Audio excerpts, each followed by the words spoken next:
Thank you everybody for joining us today. We are on our second to last week of our Healthy Hardy Heifers series. So today is episode 7, and we're going to be talking about pre-calving management and nutrition.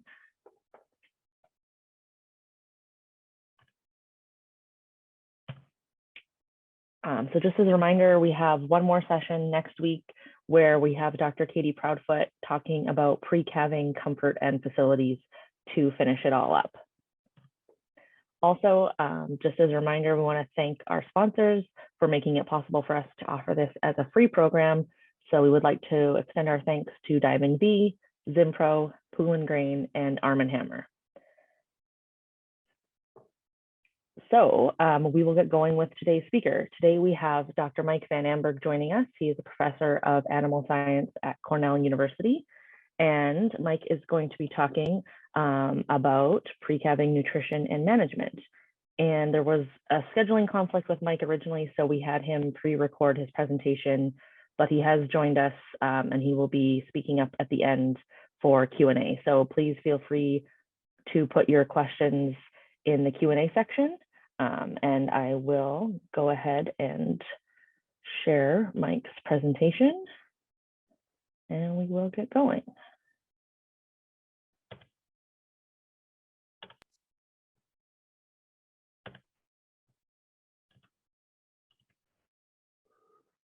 Okay.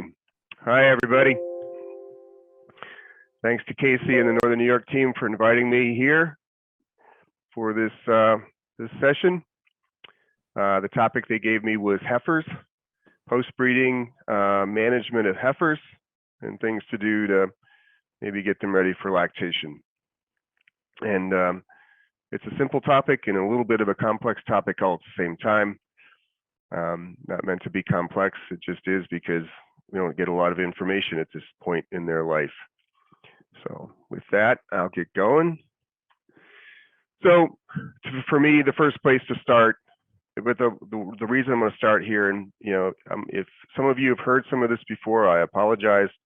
It might sound like a broken record, but there's only so many things that we can do once we get an animal pregnant to optimize their first lactation milk yield, because that's really what we're trying to do. And now that you've got her pregnant, the decision on age at first calving is set, so we no longer have to do that.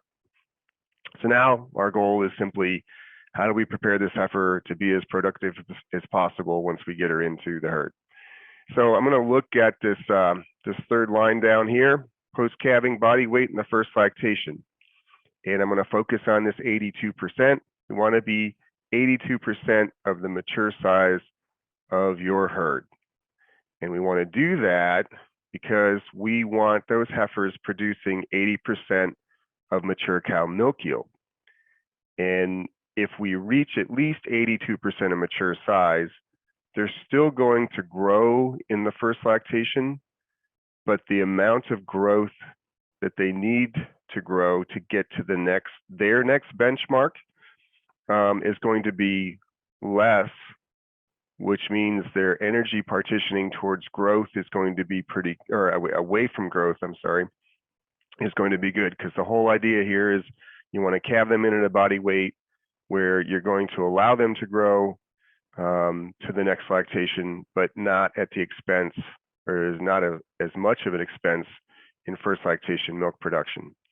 Now, some Spanish data that says that breakpoint's around 81%. Our data said 82. The previous NASEM or NRC committee picked 85, which I think is a little too conservative. There's some new data coming, or updated data coming out of Penn State and Florida, where they go quite low. They're down in the mid 70s on some of their recommendations on as a percent of mature body weight in the first lactation. And I have many years of experience of analyzing this, and that's just in the Northeast, that's too small, right? And it's not that these heifers won't make milk if they're lighter. It's just a lost opportunity, and I got a slide on that. So anyhow, want to look at mature cows in your herd, because each herd is different. Want third and fourth lactation cows, if you can get them, somewhere between 80 and 200 days in milk. And you don't want cull cows. Okay, and that gives us a nice reference for where we need to end up. The hardest part about this is we don't weigh heifers. So we kind of do this, kind of by guess and by golly, and that's probably one of the things. It's partly why I keep repeating it, is because until we get to measure something, it's kind of hard to make corrections too if you're not achieving the right amount of milk, right? And this isn't the way to plot this, but it's something the students did at one of our case studies several years ago. And I use it simply because it does demonstrate the problem here, where they're putting their line at peak, and I don't worry about its peak as much as I do just total 305-day lactation, because we want that 305-day lactation to be around 80% of the mature cows. It could be a little bit higher, right? We want it to be higher if we can, but not too much, right? 81, 82, no more than 83%. If you find your first lactation animals are producing at 89% of the mature cows, what that tells me and should tell you is that your mature cows aren't going where they're supposed to. And we recently did a case study, like in the last month, where that indeed was the case. But their mature cows were overcrowded by about 50%. Right, and they had some good cows in there, and they had some older cows in there, and they just they didn't have good time budgets. Couldn't lay down, couldn't eat when they wanted to. There's more milk there on the mature side, but so if it's larger, that's not good either. But that's more about the mature cows than it is about the heifers. But in this case, we analyzed this herd. Everybody thought this herd should be at least 30,000 pounds of milk, and they weren't. They were 40% first lactation animals. And their overall lactation for the first lactation was 69% of the mature cows. And when we want to optimize, around 80. And this was a herd that had a what I would call a 21st century or world-class calf program, all the way from birth to pregnancy. Good facilities, new facilities, great management, tremendous growth rates, great health on the calves, great health through the transition, doing all the right things. And I think that's why, the profit team for the herd was kind of like, why aren't they finding the milk with all this input? And it was because once they got pregnant, they moved into an old dairy facility 10 miles away and delivered feed to them. And that's about the level of management they gave them, right? And it was overcrowded and not enough monitoring, and they didn't get a lot of growth on them, right? They got some, but they came back really light. And so that cost them some money, right? And as I have on the next slide there, on the next line, this could be updated, but it's the same relationship. 22 or 25 case studies that we've done in the last 6 years have all had similar problems. That's why I keep bringing this up, is that, again, it's not that they're not making milk, but there's an opportunity there to get a little bit more milk, especially like in the case of this herd, where the heifers were 40% of the herd. Right, so we if they met their expected target, and I've got a peak calculation in here, but it actually comes out about right. If they got excuse me, if they got to where they're supposed to be, around 88 pounds, it's 11 pounds more milk than they were making.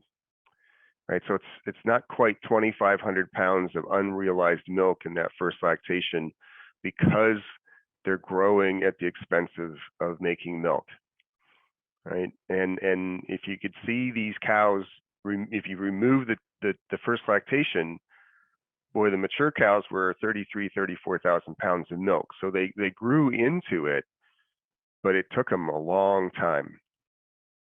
So if you take the net milk price at the time, it was $16.80.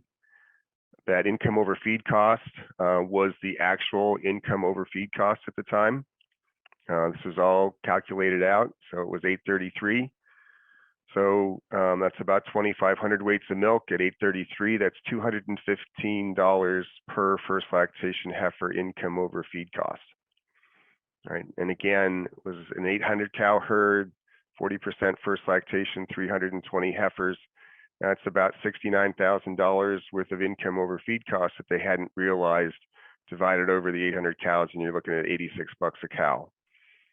Well, when margins are tight, like they are right now, I know we've got a base problem. That's something completely different.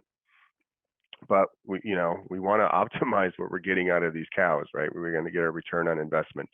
So here's why I keep talking about, how do we get this growth benchmark taken care of, right? Because it's costing us money. And there are herds out there that can do this quite nicely. Here was another case study a few years ago. Heifers were producing at 82% of mature cows, right on the money. 2X herd, averaging 88 pounds, not working hard at it. They had really good monitoring of the heifers, right? They monitored them early on, but then as they went in that pregnant phase, they were doing some monitoring so they could correct the growth rate if they needed to, right? Herd in northern New York, so a little bit of cold stress, want to make sure they're getting the right nutrients in front of them, making decent milk. Kids were really surprised, right? Because they're like, hey, VA, they're not, these guys aren't working that hard to make this much milk. And they had good components too. That was, I think, the part of it. So yeah, anyhow, it works if we can get there, which means we need some data, right? We will forever and always need some data on this group of animals. It's just not part of our culture yet to weigh a bunch of them. I would say you don't have to weigh them. You can go rent a few high school kids for a couple afternoons every once in a while to do some weigh taping and get some data on them, the NASCO weigh tapes or whichever ones you prefer. The NASCO ones are probably the best because they're calibrated for some of these modern Holsteins. I think that's one way to get this done, right? If you can't weigh them, if you don't have any scales. But anyhow, and scales aren't that expensive. It's just getting your staff to get them in the right place and getting it done. And just for context, why do I bring this up? I think everybody knows this, but when you look at the numbers, all of a sudden you kind of go, oh yeah. Our research farm in 1993, mature weight was 1472. In 2016, we reweighed them 1770. So in 20 some years, we went up 300 pounds in mature size, simply selecting for milk. No pretty cows in our herd, no registered cows, no selection for stature, scale, anything, just feet and legs, udder conformation, and milk. And this is just the unintended consequence of selecting for more milk, is that you end up with a machine that's a little bit larger, right? And this has been true, and this is what the geneticists are trying to fix now, right? But we have big cows, right? We've got some cows that are 2,200 pounds, and it's not just one there. We've got several of them now that are in that metric ton range. They're not nice to our parlor.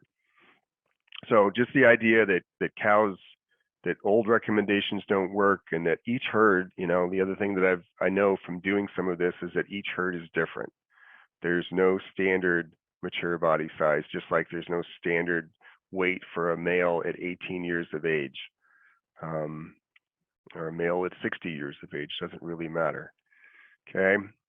And that, in one of our studies, about the time we took all those body weights, we looked at the body weight of the first, second, and third lactation animals on the study, and our heifers were coming in at about 79% of the mature cows, so we were a couple units below our own benchmark, but not too bad. Why do I show you that?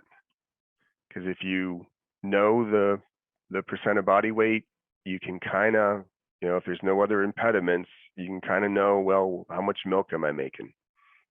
Because it's pretty tightly associated. And the lower the body weight, the higher the partitioning towards growth, the lower the milk yield as a percent of the mature size. And it's simple thermodynamics for the most part, so it's pretty consistent, right? Because growth is growth and milk is milk, and you can only eat so much while you're trying to grow and milk at the same time, right? And we got about 20 years of data that says that's just what it looks like. Okay. So getting them to the right size at calving is an opportunity, right? It's a little bit of work, but like I showed you in that calculation, for that one herd, 40% of the heifers, it was $86 a cow, but $215 income over feed cost for the heifers themselves. So that's a pretty good opportunity. So I want to talk about fetal growth and requirements and things like that. And sometimes it doesn't matter where you go in the world, you observe the same thing. This picture down here, you can see that there's palm trees in the background. We're in India at this point. And actually, those aren't palm trees. Those are coconut trees. I apologize. Those are coconut trees. And this is a heifer on a dairy, and I wanted a picture of her. And I don't have all the other pictures I took, but I wanted her in context because that was one of the best looking heifers on one of the best dairies we had visited when I was there. Wasn't the last time, but on a visit a while ago. She had this farm was doing really well with their replacement animals and was making quite a bit of milk. This farm in India actually had cows in the 75 to 80 pound range on milk yield at peak, which is really good for India. And one of the reasons for that, I think, is because they were doing a fantastic job of growing out their heifers. But that leads to some other thought processes about where do we find opportunities to make more milk in the first lactation. And I'll always ask, do you have a pregnant heifer group? And everybody will say, yes, in fact, I have a pregnant heifer group. But then I'll ask, do you have a late pregnant heifer group? And nobody says that, or very few people. There are some now that do say that. And I bring that up because generally once we get them pregnant, we put them on a diet until you bring them back and treat them like a dry cow. And that's okay. I'm going to talk about that. I don't have a lot of time here, and I realize time is moving pretty fast, but I'll keep going. And I ask about this because at some point, which I'll talk about in a minute, the fetal requirements for growth really increase. Later in that pregnancy phase, mammary development starts to accelerate. We still have growth requirements. The liver actually starts to go through some hypertrophy. This is happening as you get close to what we would call the dry period. Not that these heifers have a dry period, but that 60 days prior to calving. The liver is going to start going through some hypertrophy, getting ready for lactation. That's not just nutrient induced. There's actually some programming that's going on. And the colostrum production needs to be considered, the requirements to produce adequate colostrum, right? Enough protein, enough energy, things like that. And those are things where I see opportunities again, because I see people on some of these, I see a stunted growth heifer a lot of times in this phase, right? Because if you look at the energy requirement, so on the y-axis, I have the metabolizable energy requirement in mcals per day. I got days of pregnancy here on the x-axis. A lot of old data. I'm going to update these slides here in about a month when the new NRC comes out. They modified the equation just a little bit, but it's basically going to be the same kind of thing. You see all these lines. The most important thing here is this dark line right there, what's called present data. Notice that there's no real nice curvilinear response there. It just kind of shows up. And this is what Alan Bell found when he generated this data many years ago now. is it right around 191 days pregnant at the beginning of the third trimester, when we're basically establishing, when the heifer is establishing its birth weight. That's really where the birth weight comes from, is that last 90 days. The requirements increase dramatically, right? So they go from not much to about 5.8 mcals a day. And most of our diets are not set up to be balanced for that prior to that point. Okay, so again, happens at about 191 days, almost like a switch turns on. If you look at the protein, it's basically the same kind of thing, right? Here's absorbed protein requirements, here's days pregnant, there's the present data, or the dark solid line. So all of a sudden you have this requirement for approximately 190 grams of protein. Okay? And again, this all happens at about 191 days of age. What does this look like, right? Why am I making a big deal of it? Well, here's where I think we miss, I talked about meeting that 80% of mature size, or sorry, 82% of mature size.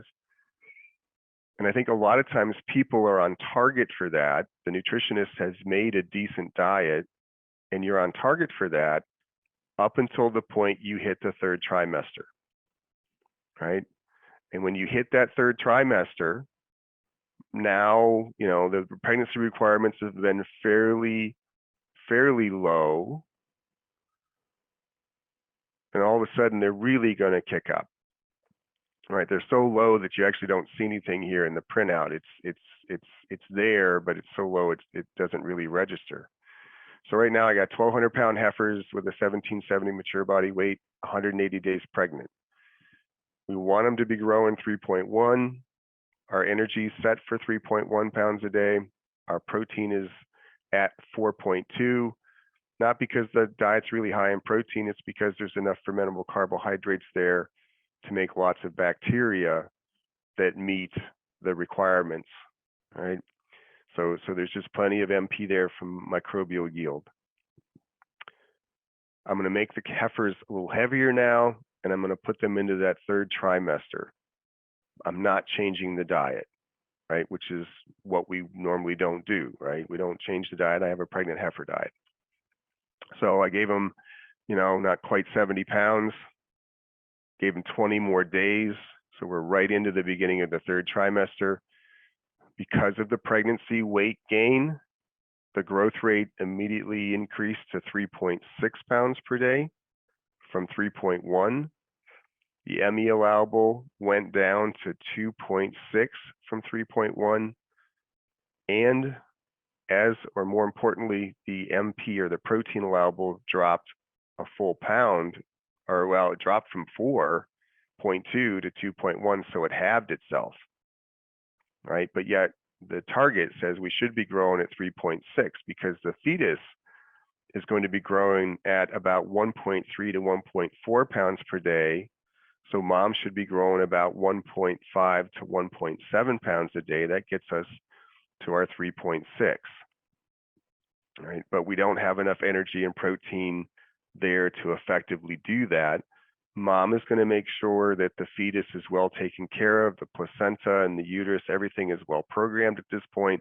So nutrients are going to be delivered to the calf, which means that the calf has the priority.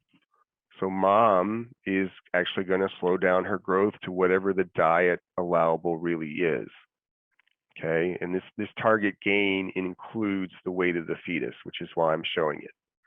Right, so we're not anywhere close to meeting both mom and baby's requirements, which is where I think we missed the window on hitting that target average daily gain and getting the target body weight. Okay. So in the third trimester, we need to consider a diet that meets their needs.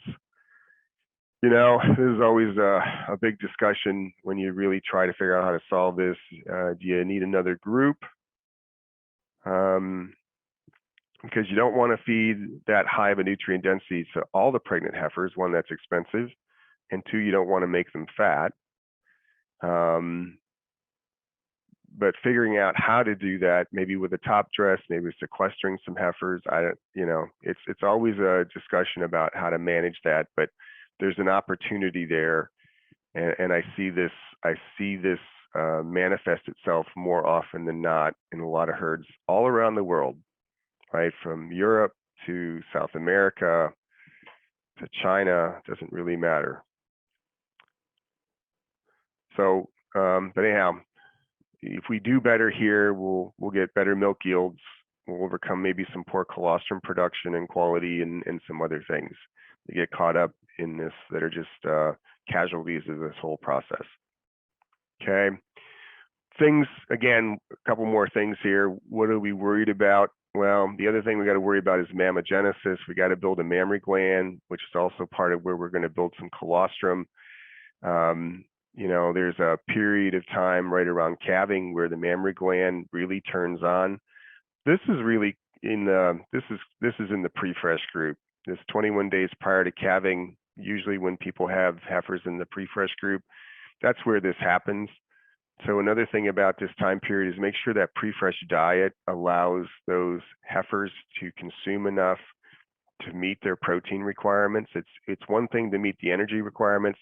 Make sure it's meeting their protein requirements, because they've got a lot more things to do actually than a mature cow does. They've got more growth. They got to take a mammary gland from scratch, right? A mature cow has already built one. She just has to restructure it. The heifer's still coming together from scratch.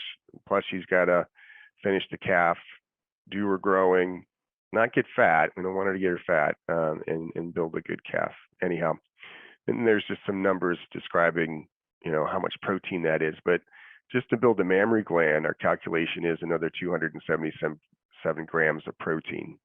Okay, so it's not inconsequential for that requirement.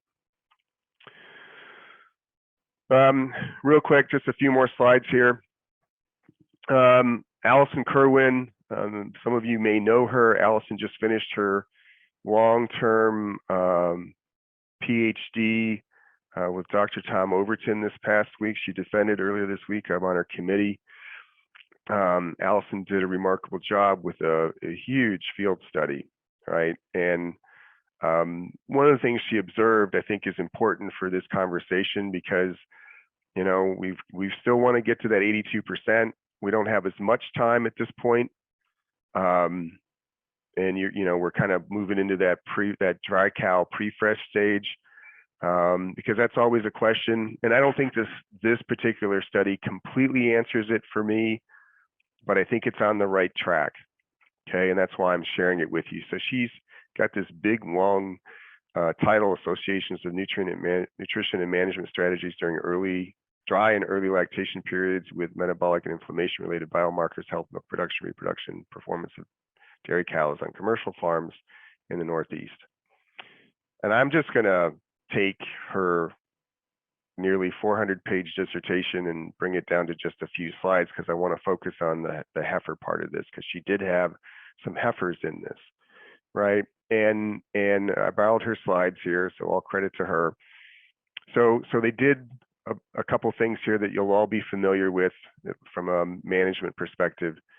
So they either had animals in a controlled energy diet or a non-controlled energy far-off diet. And if we have been following these high-fill diets and some of the work from Heather Dan and coming out of University of Illinois, Jim Drakely's group, some of their data, quite a few years ago said, hey, the most important period is that far-off period, because you don't want to get them fat. Right, and that's where the controlled energy diet came in. So you've got some animals in that versus a not controlled energy, where the controlled energy, starch less than 16, forage NDF greater than 40. Not controlled, greater than 16 and less than 40. Then put him into a close-up group that was either high forage or low forage.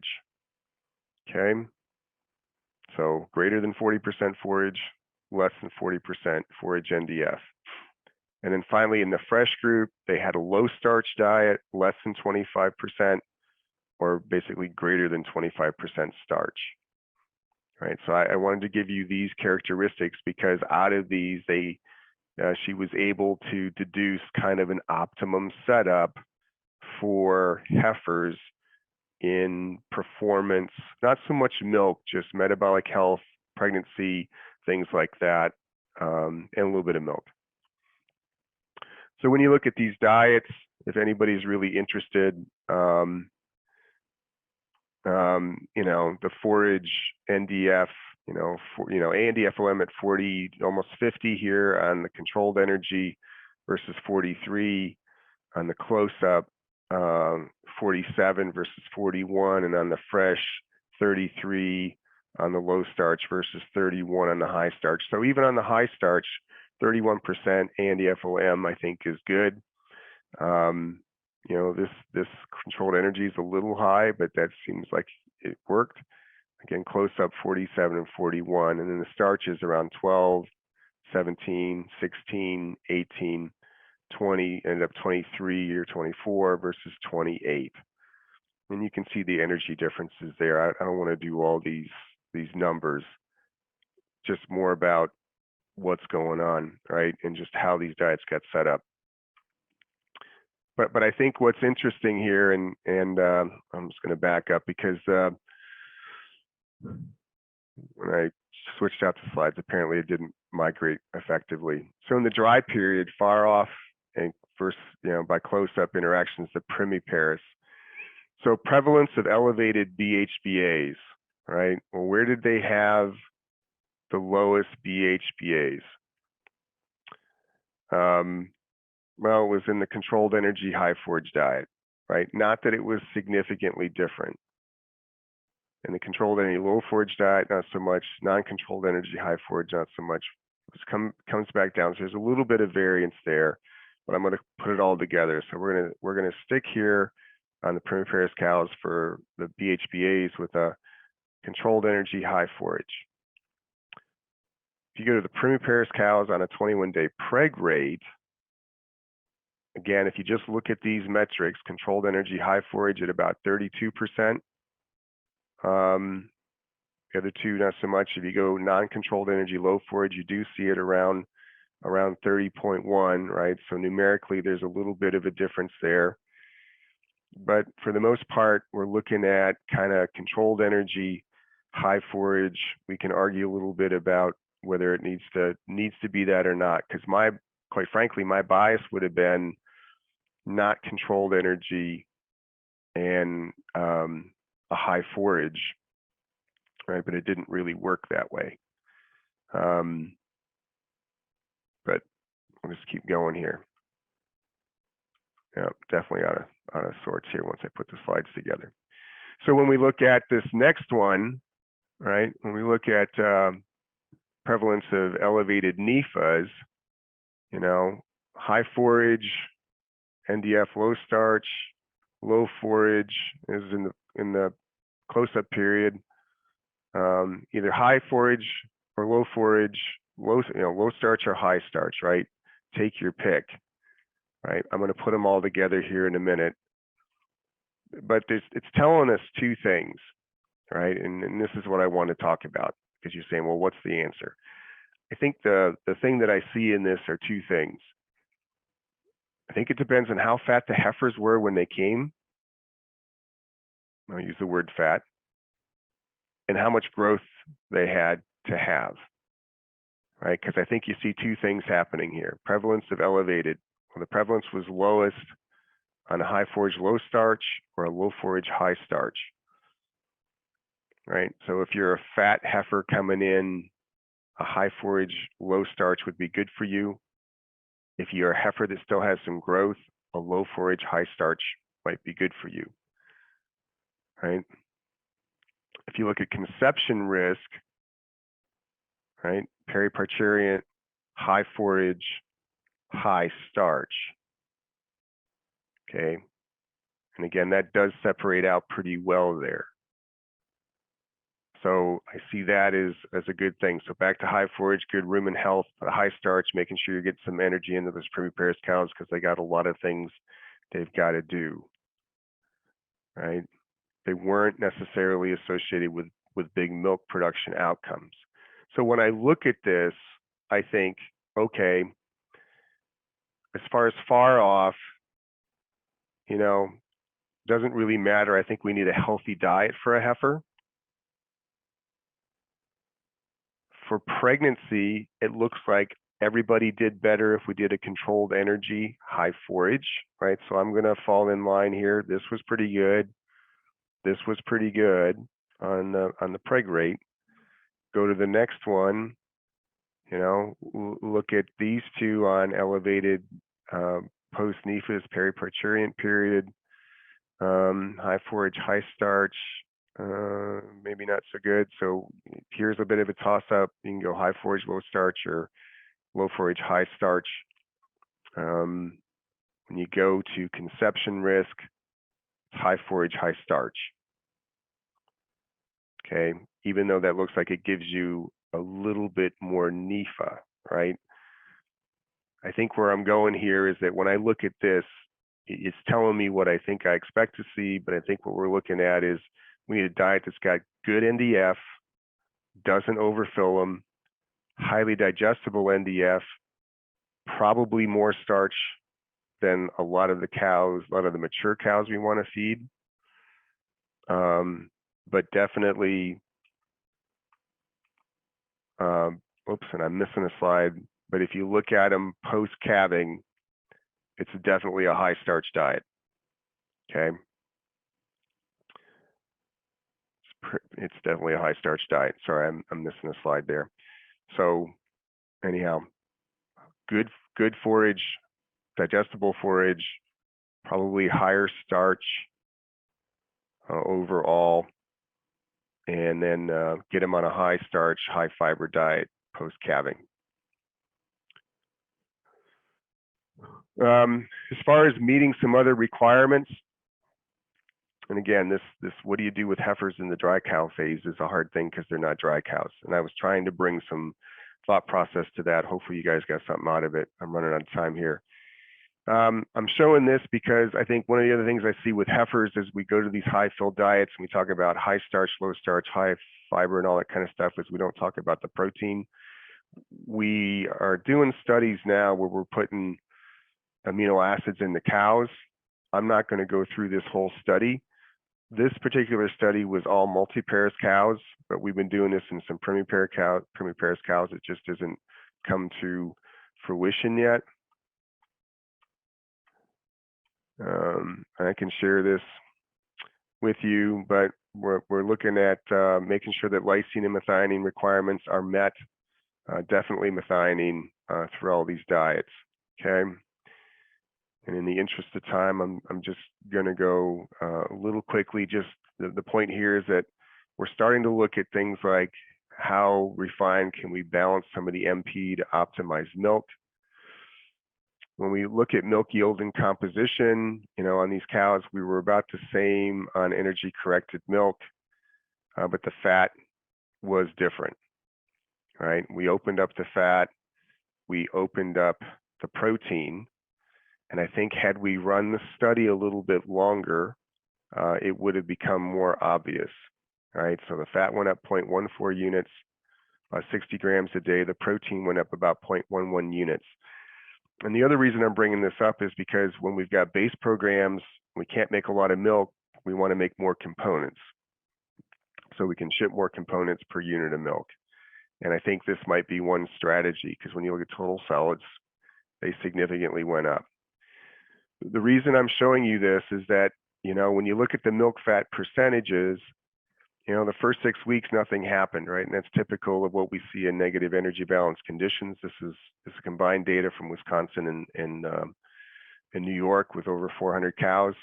But you can see from week 6 on, those animals open up quite nicely. So had we kept moving on this, I think that would have been quite a return over time, right? And I think heifers, quite frankly, would be doing the same thing as the multi-pairs cows.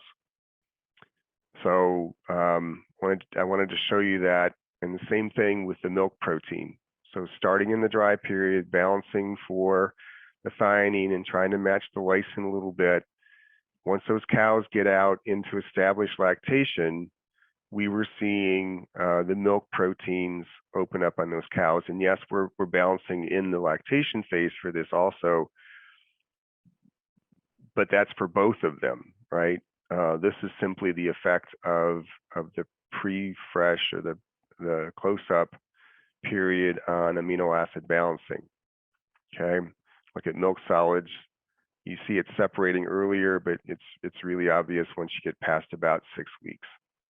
Okay, so the quality of the protein for these heifers should be greater, should be higher. Okay, and we can start thinking about that. And I think that's going to pay back over time if we can helpfully get heifers to grow as effectively as possible. Again, it comes back to not losing those opportunities by coming in too light prior to calving.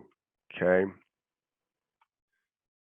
so bottom line is that we can modify milk composition in established lactation after negative energy balance. We saw that in these cows by balancing during the dry period and the close-up period specifically. And I think the same thing would be true of the heifers. Okay, and with that, I'm a little bit over time, but thank you for your attention, and I'll look forward to your questions.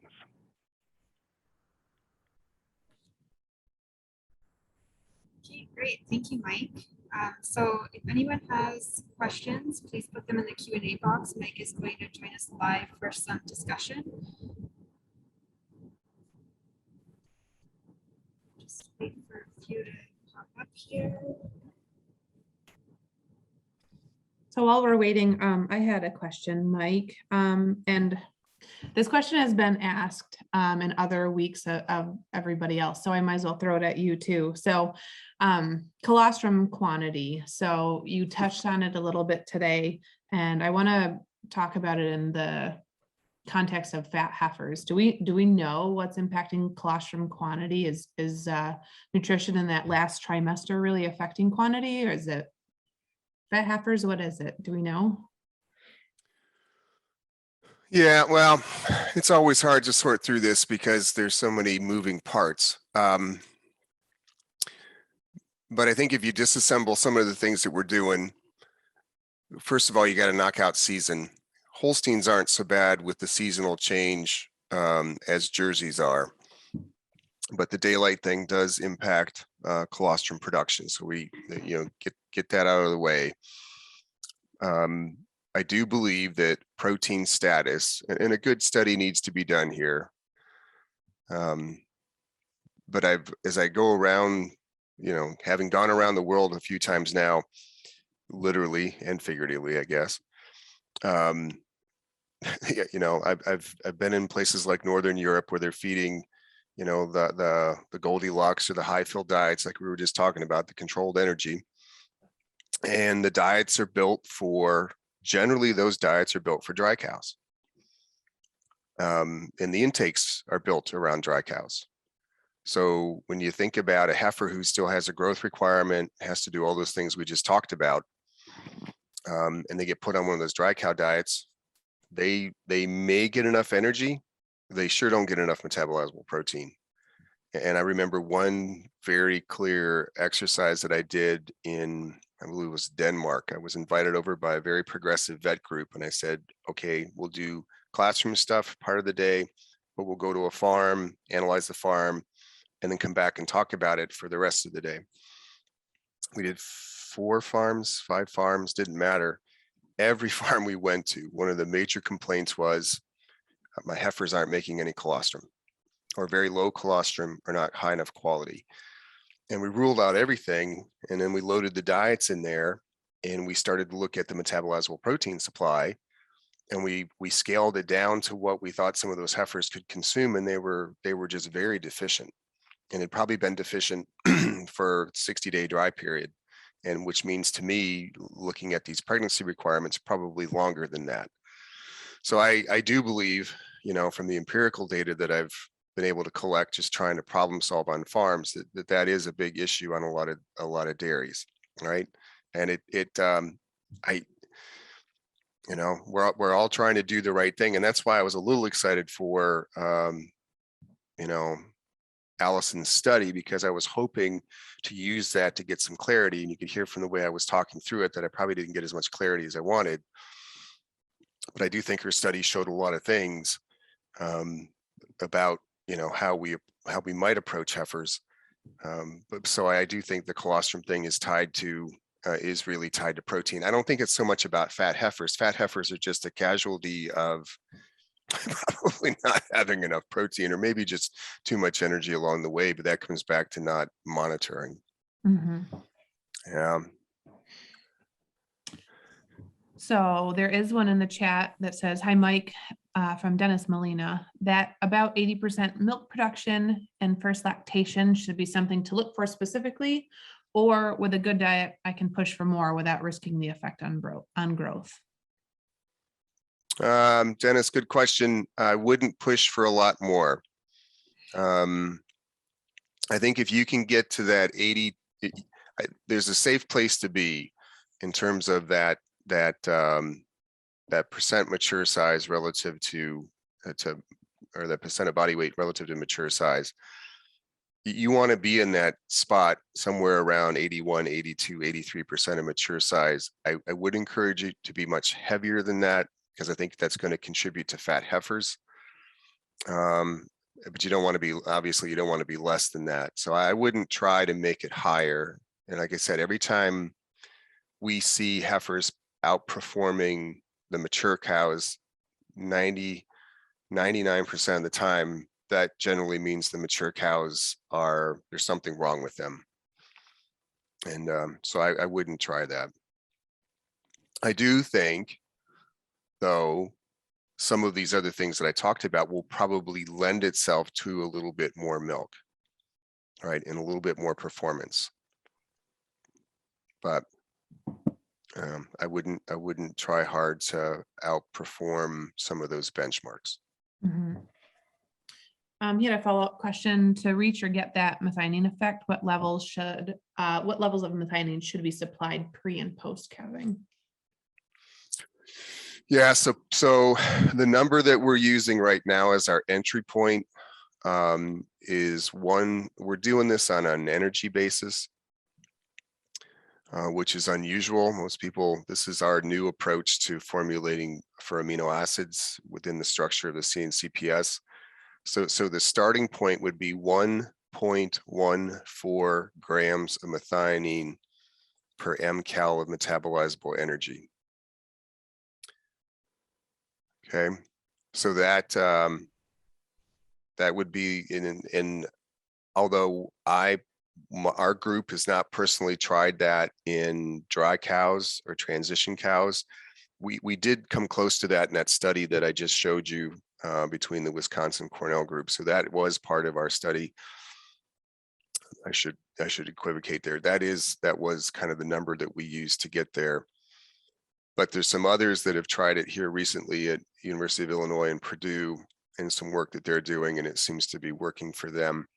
Post-calving, that's pre-calving. Post-calving, the number is higher, which scares people, but we just finished a series of studies, part of it Andrew Lapierre's work and some other stuff that we've done, where the number, at least in using version 6.55, would be 1.19 grams of methionine per mcal of Me. So it pushes it up a little bit. But like I said, we've run some studies. You got to make sure if you're going to do that, and here's the harder part, you got to get the lysine in the same relationship. So don't just focus on the methionine, make sure you get the lysine up there too. So that would be 2.7 times whatever that gram number is for methionine. Again, if you want to use 1.14 as a starting point for the lactation, that's okay. If you want what we think is the absolute requirement, that 1.19 is it.